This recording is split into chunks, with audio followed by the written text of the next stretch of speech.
மஞ்சள் நிறமும் குரு பகவானும். மஞ்சள் அப்படின்னு வந்துட்டாலே குரு தாங்க, சரிங்களா? முட்டையில் இருக்க அந்த மஞ்சள் கரு பகுதி இருக்குது பார்த்தீங்களா, அதுதான் குரு பகவான். நிறையா இருக்குது. மஞ்சள் நிற பொருட்கள் அனைத்தும் குரு பகவானை குறிக்கக்கூடியது.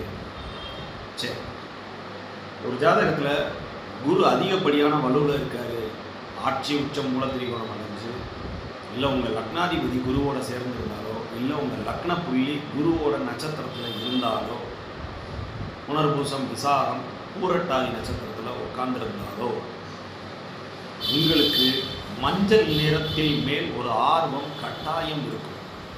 எது எடுத்தாலும் மஞ்சள், எந்த ட்ரெஸ் எடுத்தாலும் மஞ்சள், செலெக்ஷன்ஸ் எல்லாமே மஞ்சளாக இருக்கும். அதீதமாக அந்த மஞ்சள் கலரை ப்ரிஃபர் பண்ணுவீங்க.